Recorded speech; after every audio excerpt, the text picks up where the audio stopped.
My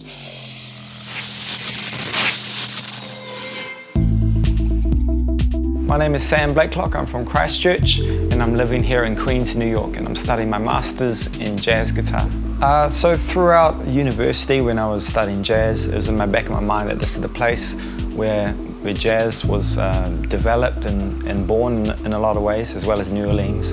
And so in about 2013, I decided I wanted to come here and study would be the way I would come here.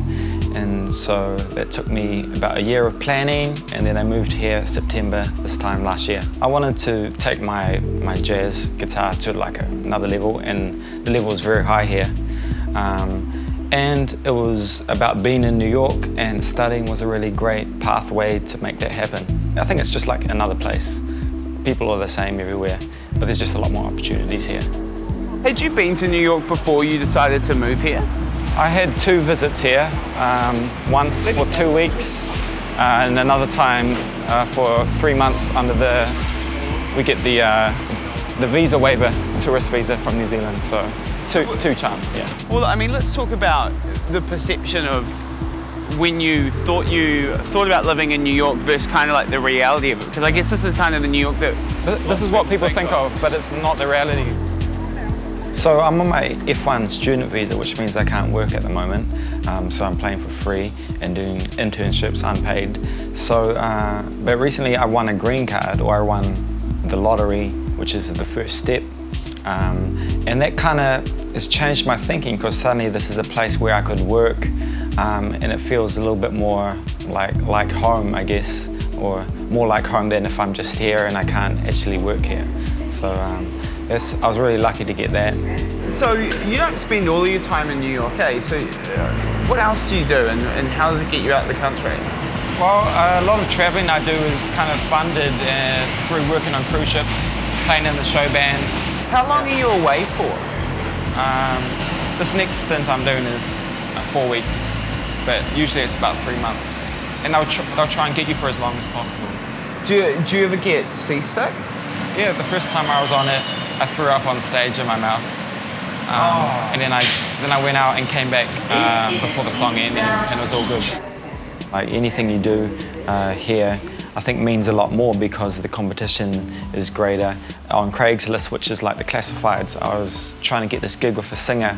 It was a 2.5-hour drive. I think I was getting paid $30 was the offering for a 2-hour gig.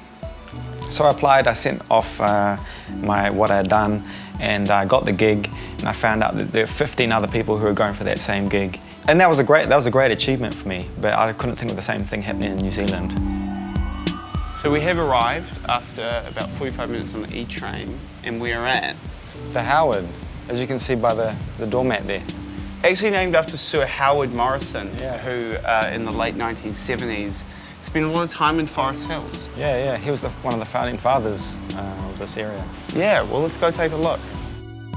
So this is your apartment. This is a pretty classic studio apartment, which essentially means one big room. So your bed is here, your couch is here, Yes. and your kitchen's over here. So we attempted to kind of create the sense of different rooms within the room. So the bedroom, and here's the lounge, but really it's the same room, and here's the kitchen. Yeah. So, and 2 people live here? 2, yes, yeah. Your apartment, like this apartment here, takes on a whole new meaning when it's kind of your little oasis in the city where you can finally relax. So yeah, New York is a very intense place to live, but that's good and that's bad. How do you find Americans culturally to deal with? America's such a diverse place. There's so many different cultures, and like New York City's such a big place. There's so many different like little microcosms inside the whole city.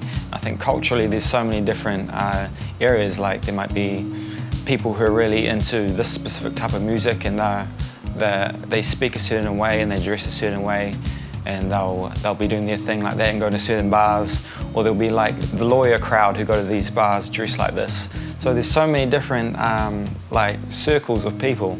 I think you can always find someone who's interested, who's passionate about what you're doing and probably can do it better than you, so you can probably learn from them, which is a really cool thing.